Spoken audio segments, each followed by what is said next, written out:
Live streamed. There we go. Got it.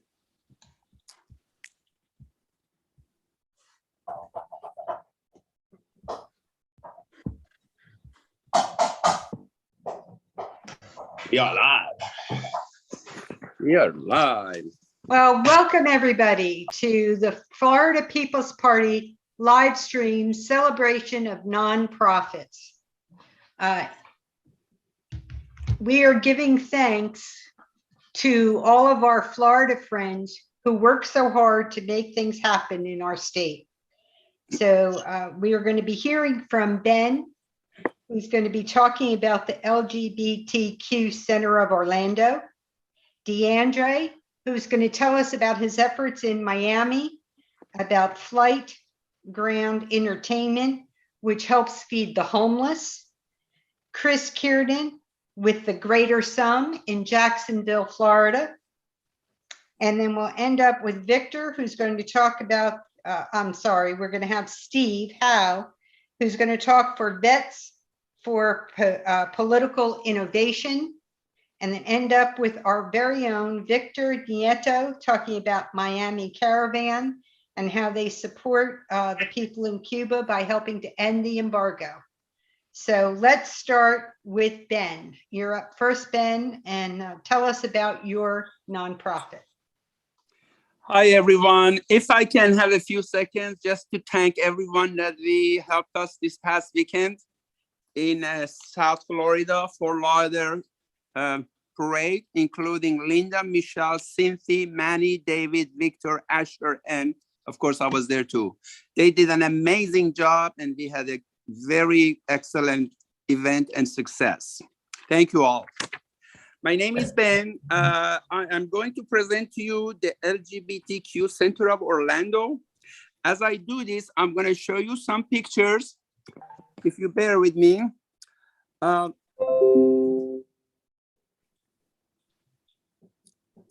right. There you go, Zoom.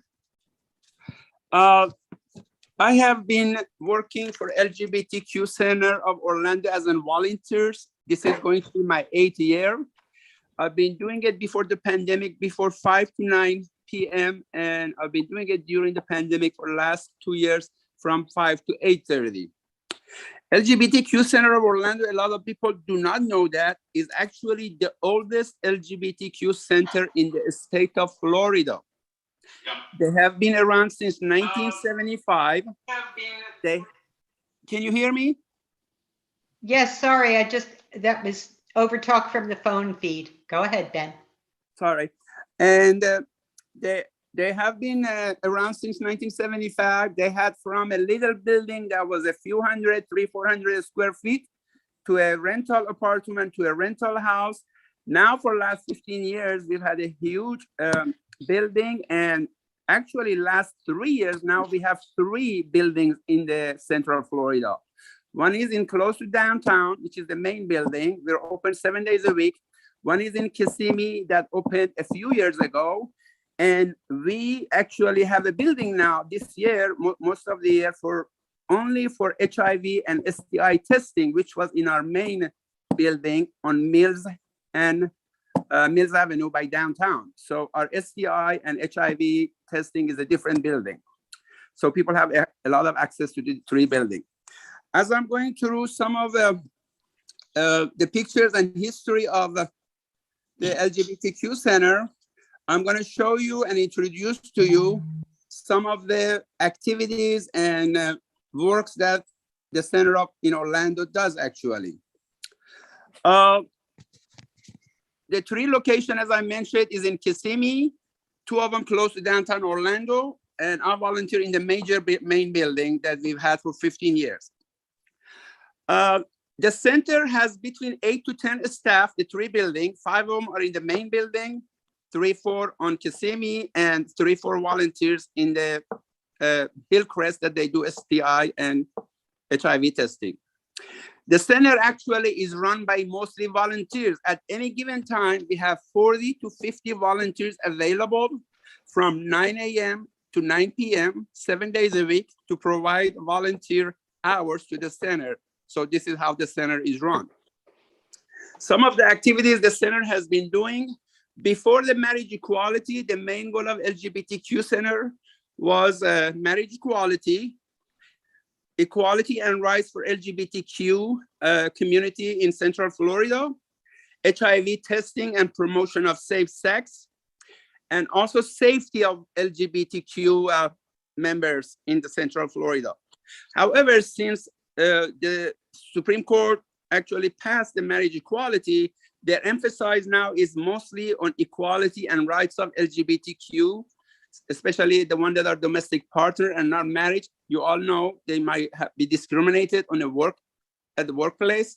They could be discriminated having their loved one visited in the hospital as far as inheritance and everything else. And also, I don't know if you knew or not, but this year alone, I'm not sure if I'm correct or not, I think 50 transgender individuals have been killed in the US alone just this year so far. And it's considered hate crime. Some of the activities that LGBTQ that have been come across and seen them, they have a bunch of activities, especially before the pandemic. We possibly had between 20 to 30 group activities in the center, 7 days a week. Some of the activities that I can mention are, let me see here. They have a LGBTQ OWL, they call our older adult. Stop sharing. Let me see if I can go to my, show you a few more pictures. Older adults, it's called OWL. And they have 50 years and older coming and participating once a week. And they bring their own foods and snacks, and they do games, activities. Sometimes they go to dinner or lunch. They become a family, literally. So that's how it is. Other activities that they have, group activities, are transgender. Then they have group activities such as AA meeting. We have 3 AA meetings at the time. The largest that I've seen on my shift, Friday from 7 to 8. I've had 60 to 70 people. It's open to public, gay, lesbian, bisexual, straight men, women. The center actually does a lot of community outreach, and we have a direction of operation that does a lot of community outreach.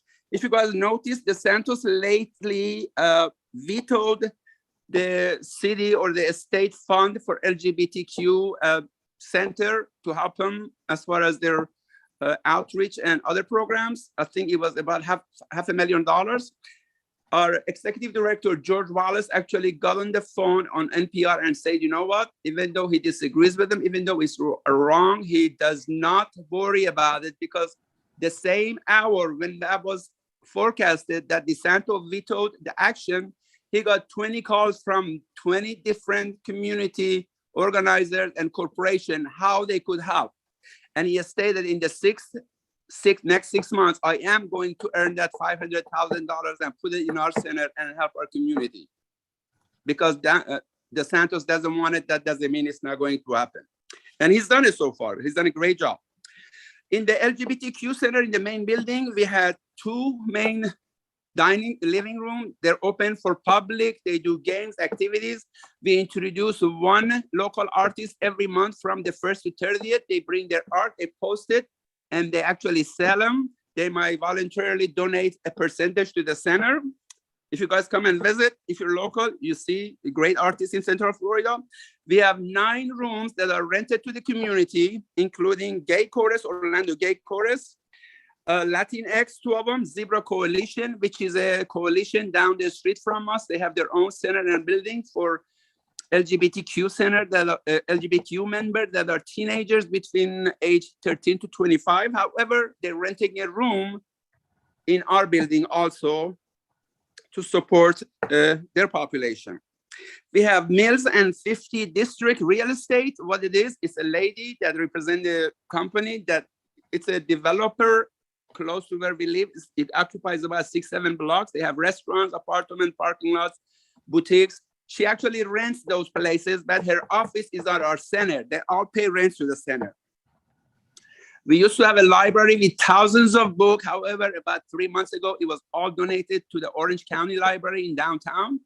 So because a lot of people don't check out books and stuff, we have what is called, we have a cyber center with the name David Bonnet, including 6 laptop and computer. We have mental health counselor, 5 of them. They volunteer either half a day or full day, once a week. And they see, we make appointments for individuals that are called or make an appointment for 3 visits for free. And then they are referred to the community. And they try to send them so they could afford if they don't have insurance or they're financially not that secure. Okay, other things is, I mentioned some of the groups, and we have had other activities in the center that the figures in the Central Florida, including Buddy Dyer, the mayor, including, I can't remember even his name, Orange County Mayor, Jerry Demings. He's participated. Anna Escamani comes often, lectures, and talks about her agenda. So we get a lot of support by community and government officials in the Central Florida, as little as we get from our governor. However, we got great support by officials in our Central Florida, government officials. We provide a lot of outreach. We have a pantry that we provide food to people for free. They come and pick bag of foods. It's dry grocery, cleaning, hygiene and grooming, towels, clothes, jewelry, fake jewelry, anything but fresh produce, anything non-perishable. We have a nice pantry, and sometimes we actually give out fresh meat like turkey or ham, and they're all donated either by individual or by companies. We have also sometimes we even do cheese or milk or hot dogs, ice cream, all of that. These are all donated. We give them to the community, and we give them hundreds of them a week. Our emphasis is on HIV as far as safety, safe sex. We also distribute a lot of materials, literature, as far as the tests that we do at our center, which are including HIV, hepatitis C, chlamydia, syphilis, and gonorrhea. The first 2, HIV and hepatitis C, are done by volunteers that are certified HIV tester, 7 days a week. However, we have an employee of health department for the last 2 years who comes to our center from 9 to 4:30, and he's in charge of doing other STIs, which includes chlamydia, syphilis, and gonorrhea. And we distribute a lot of condoms, lube, literatures about the diseases. We also introduce people to go to medical centers or doctors or other healthcare organization to get PrEP. And PrEP stands for when you have unsafe sex and you find out that something happened and you might be exposed to HIV or any other STDs, PrEP is a medication that you take that you have to be negative in order to go on it. And also we do post, which means if you think you got exposed, then you take it and you have 28 days to take. You have 3 days to take them and you have to be on it for 28 days in order to be negative. So that helps a lot. We have teenage organization, we have outreach organization. After the pulse, you're amazed how crowded. And I went to the center that Friday night. Oh my God, from the floor to the ceiling, there were paper towels, toilet paper, canned food, fresh food, 200 people just hanging around trying to help volunteer. It was the most amazing scene that I've ever seen. And that went on for weeks. So this is our LGBTQ. How many more minutes do I have? You're done, Ben. All right, this is it. If you guys have any question, I'm here, even though I have 2 more pages to talk about, but I'm going to stop here. All right. Thank you very much for being so thorough in your explanation. You're welcome. And please stop sharing your screen. Thank you. And I cannot. And I would like to now I could not show invite everybody on the call who's watching on our live stream to please share in the chat your favorite nonprofit in the state of Florida. And next we will hear from DeAndre.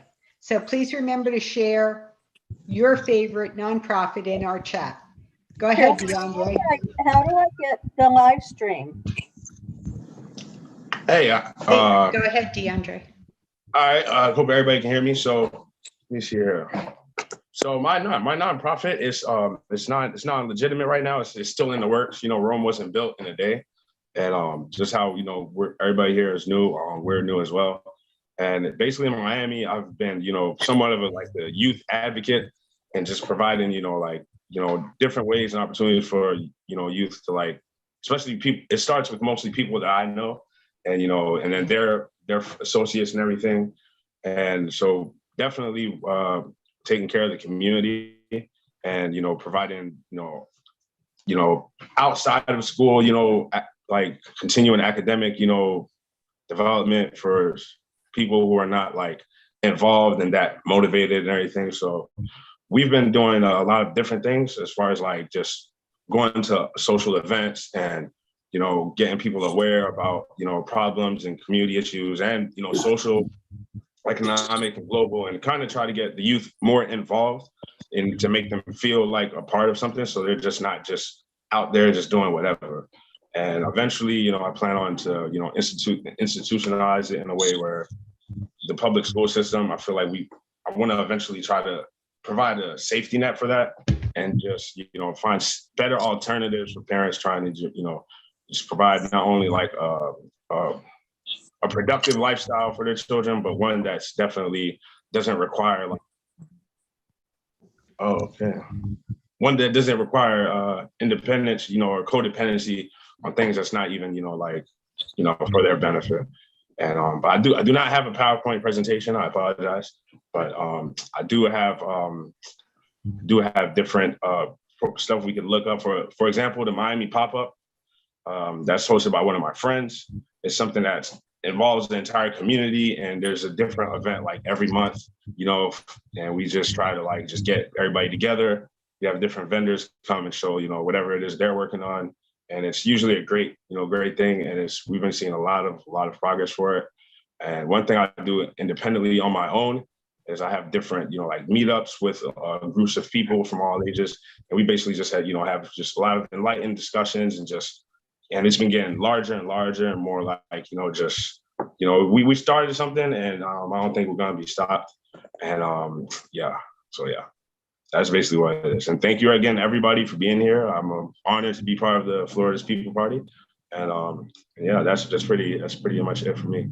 Well, thank you, DeAndre. We're glad to have you here and hope that you'll spread the word at all your events. And next we have Chris Kiernan, who is going to tell us about the Greater Sum in Jacksonville, Florida. Go ahead, Chris. Thank you. Hey, y'all. Hey, I'm Chris, she, her, them. I work with the Greater Sum, and the Greater Sum is not necessarily a Jacksonville-based organization, but we do work heavily here. The Greater Sum acts as an incubator for you, I would say within the first 4 years of becoming a nonprofit. What we do is we advocate for you. We connect you logistically with communications on budgeting, on legalities, on fundraising, on marketing. And we also help with people that are thinking about possibly becoming a nonprofit.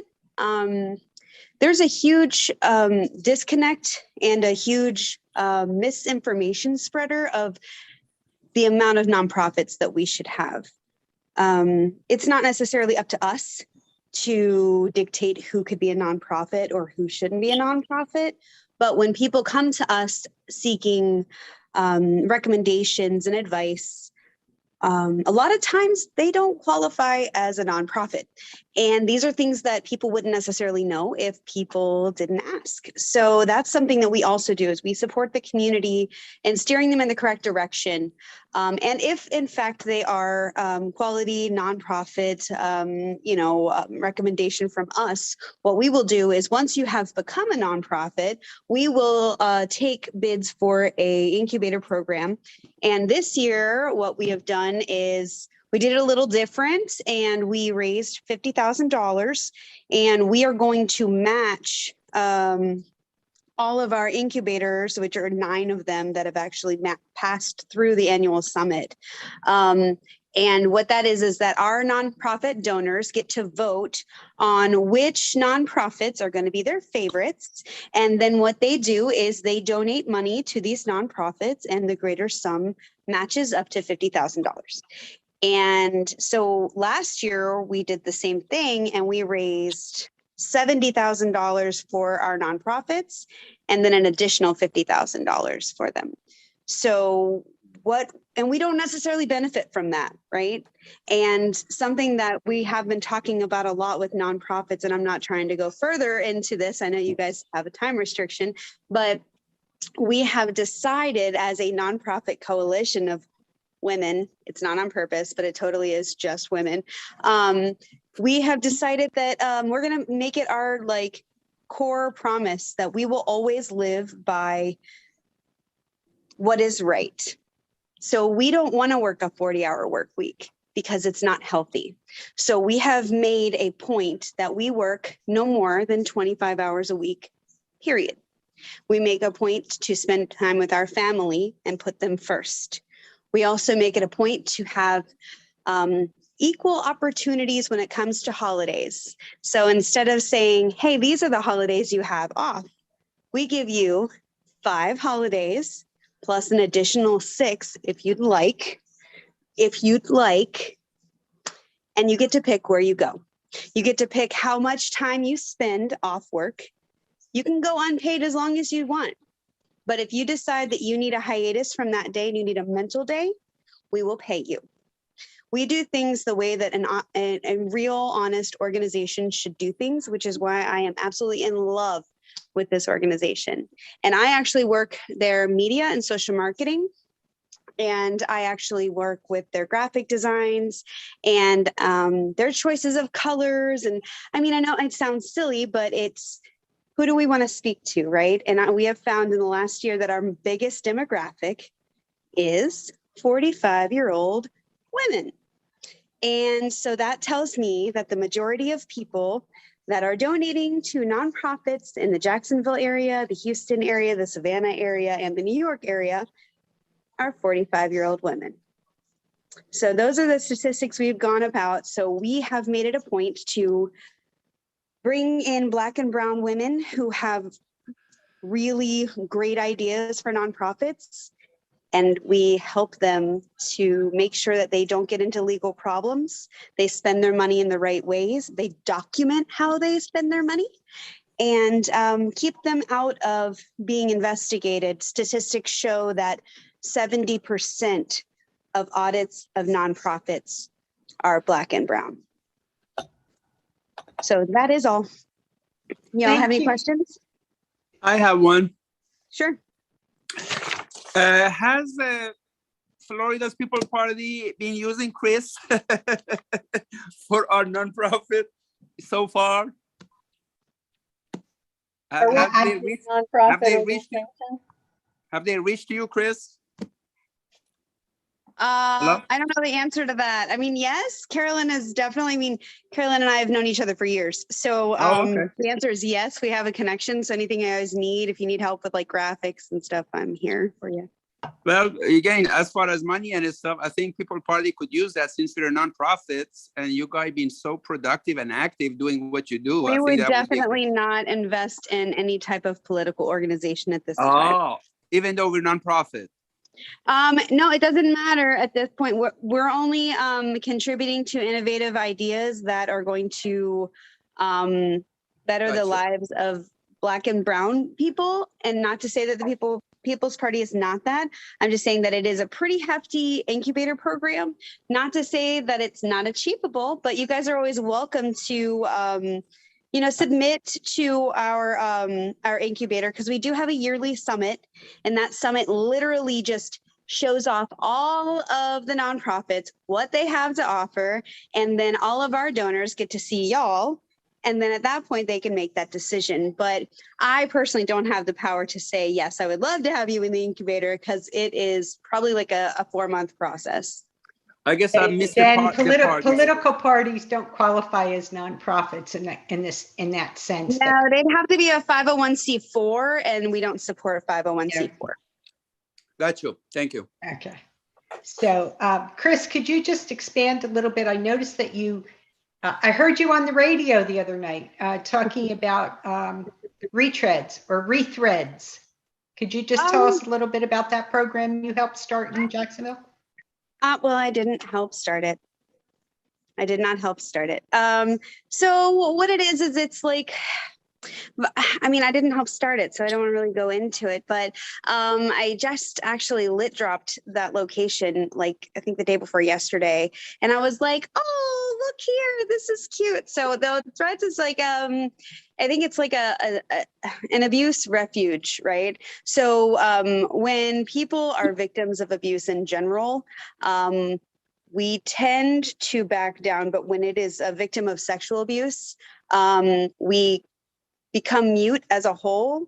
And what we see statistics wise, people that are victims of sexual abuse live on average of 15 years less than the average person. And it is because of stress and induced social anxieties, inability to be able to conform to the social norm. So what that opportunity is that it is an anonymous way for women to go and to uplift each other and go for refuge. But it also is a way to also monetarily pick people up off their butts and help them. I hate to say to be a contributing member of society, because I do not believe that is true. But it helped them to at least get on their feet to get a housing situation. But there's a lengthy, bigger explanation for that organization. And I feel like I have not done it any justice. So like, to wrap it up, I work in the community. I am a community advocate. So I have worked for the last 5-6 years now with Take 'em Down Jacks, which is an organization that removes Confederate monuments from public spaces. And we have been very successful. Fighting white supremacy in Jacksonville, Florida is like fighting Jim Crow all over again. And it's been a long battle. It has been a long battle, but it has helped me be a little bit more well-rounded. And this nonprofit that I work with right now, I actually ran into them by canvassing to talking about taking the Confederate monuments down. And my boss, Anna, was like, oh my God, I love you. What can you do for us? So that is literally how I picked myself up by my non-existent bootstraps and tried to release myself back into the community after being victim of violence. So it all comes together in itself. But I think that being a community advocate has really changed my life. It's how I met Carolyn. It's how I've been introduced to the People's Party because I was a huge Bernie girl and still kind of am a little bit. And so, I think nonprofit sectors are abused in the community. And that is why I'm very choosy about who I work with. I appreciate a lot of LGBTQIA communities, nonprofits in my community. We have a lot of them. But I have to say, at the end of the day, I'm not a fan of nonprofits. I want to be very clear about that. And I was very clear about that with Carolyn. I do not like nonprofits. I think 90% of them are a scam.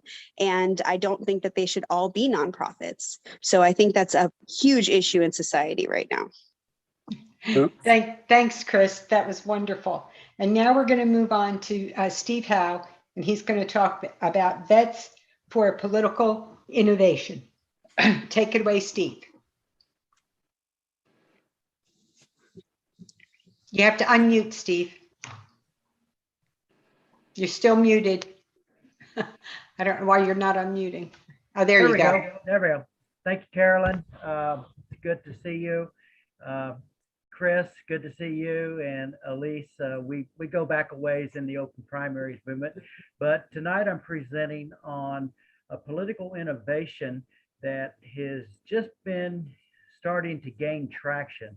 It was first described in a paper under the auspices of the Harvard Business School back in 2017, authored by Catherine Gale and Michael Porter, and it's called Final Five Voting. And I'm presenting tonight on behalf of Veterans for Political Innovation, which is a national organization that has recently been formed to promote Final Five voting. And we're organizing a new chapter here in the state of Florida currently. And what Final Five voting is, for people that are not familiar with it, is that we would have open primaries where we would have a single ballot for the primary. Everyone from whatever party would be on that ballot, and everyone would be able to vote regardless of political affiliation or non-affiliation. The top 5 vote getters would then move to the general election, where ranked choice voting would be used to determine the winner. And I know ranked choice voting is very important to third parties and emerging parties like the People's Party of Florida, because there is basically a political duopoly that exists in this country. It's existed for over 150 years, where other outside voices and competitors are basically barred from competing because they're often seen as spoilers. And ranked choice voting eliminates that, because you're free to vote for your really preferred candidate first, and then you can choose a second preference. So that's what I am transitioning to. I'm currently the director of Florida Fair and Open Primaries. I've been involved in the open primaries movement for 10 years. Going back to, like I said, my association with Elise and Chris and Carolyn during the 2017-2018 Florida Constitution Revision Commission, where, as we all know, those were political appointees. They don't want to see any kind of change. They wouldn't even put an amendment on the ballot in 2018 to close the write-in loophole, which has existed for 20 years in contradiction to a 1998 amendment that we passed overwhelmingly to allow every voter to vote in an open primary when only one party fields candidates. So this has been a long battle. It's ongoing, but I believe that Final Five voting is an innovation that combines the best of 2 worlds, that of open primaries and ranked choice voting. So I'm here, just letting people know about that. I believe it can be a benefit for the People's Party, Libertarian Party, Green Party, Sam Party, any party that wants to, really have a chance to compete and not be blocked by the current duopoly. So I'm going to place a link in the chat on the live stream for that. And if anyone has any interest, especially if you're out there listening and you're a veteran, take a look. And thank you for allowing me to participate. Well, thank you, Steve. We enjoyed that learning experience. And now we're going to turn it over to our very own Victor Nieto, who's going to talk to us about Miami Caravan, who does an immense amount of work in the Miami, Florida area to protest the embargo of Cuba. Thank you, Carolyn. We in the People's Party are in a coalition called the Miami Family Caravan to lift the blockade on Cuba. And the nonprofit I'm going to be talking about, of course, we're not a nonprofit organization. We're just like an ad hoc coalition of different, individuals and organizations. One of the other organizations involved in it is the Miami Green Party, and then other individuals that are really, nonpartisan. What we have done is we have needed the help of a nonprofit called the National Lawyers Guild, and we have received it every time. Without their help, the legal help, we probably wouldn't have been able to do so far, like going on 18 caravans. One at the last Sunday of every month. We have had one. And although we haven't gotten much coverage in the press, we have been able to get a lot of a lot of people from the Cuban American community here that have friends and relatives in Cuba to come together with a lot of allies from the multinational Miami-Dade community to come together and demand that Biden lift the embargo, lift all the sanctions against Cuba, because these sanctions only help the people of Cuba and do not accomplish anything that helps any kind of change in Cuba. And so we, that embargo, that's blockade, we call it, because it's not only trade, it's also financial, affecting every single country in the world. So much so that 184 countries every year in the United Nations call on the United States to lift the blockade. So there are some people here that are very intolerant, that just are full of hate, wanting to squeeze the people of Cuba, so that the people of Cuba then try to do something about the government there. And we take no position on the Cuban government, but what we say as citizens of the United States, that we have to have a good neighbor policy, that we have to stop 60 years of war because we disagree with the government in that country. And nobody's really taken a poll on that, but you take the entire United States, not just Miami-Dade, the entire United States and all over the world. I think we are the majority of people that think like us.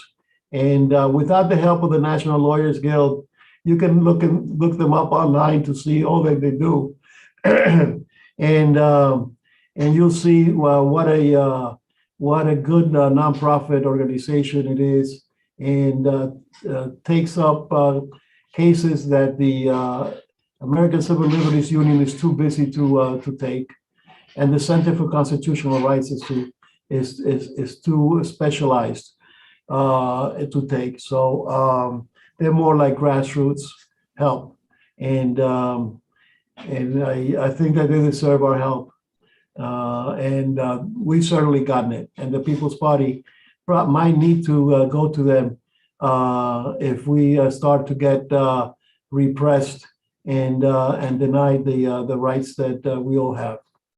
Thank you. Thank you, Victor, so much for that information about Miami Caravan. And I want to take this time to thank each one of our speakers who took the time on the night before a holiday to come and join us. We want to also acknowledge our Indigenous friends on this coming day, and let them know we stand in solidarity with them. So Here. thank you all again, and for your outstanding work in each one of your categories. And Elise, if you have anything you'd like to add at the end of this call, I think we are done. Yeah, so I'm so excited for everyone being here and sharing. It was so informative to me. I'm anxious to go over the live stream to see that we got it all. I got some notifications on my computer that something was stagnating, so I do apologize if we didn't get it all. I would like to invite you all back to another session to go over what we've discussed here and the progress that you're making as we embark upon the new year. I would be very hopeful that you would indeed consider taking part in some of our Florida actions, and those actions are basically things that affect us all, whether it be environment, whether it be dog issues. Yeah, so I have to stop talking, but anyway, Elise, thank you so much. Elise, do can I make a appreciate comment everybody's before you effort. go? Hello? Ben, hello, Ben. Yes, anybody else there? I am here. Okay, I forgot to mention a very important matter during my presentation. Our HI LGBTQ Center of Orlando is run by a board of directors. They are all full-time professional and they're volunteering as a board of director. No, not a penny paid. And they're lawyers, NGOs, and nonprofit organizers, healthcare professionals, artists, and so on and so forth. That's what I wanted to mention. Thank you. Well, thank you, Ben. And, And thank you all again, and have a good evening and a reflective and thoughtful Thursday. Thank you, you too. thank you, everybody. Thank you, everyone. So Bye-bye. much.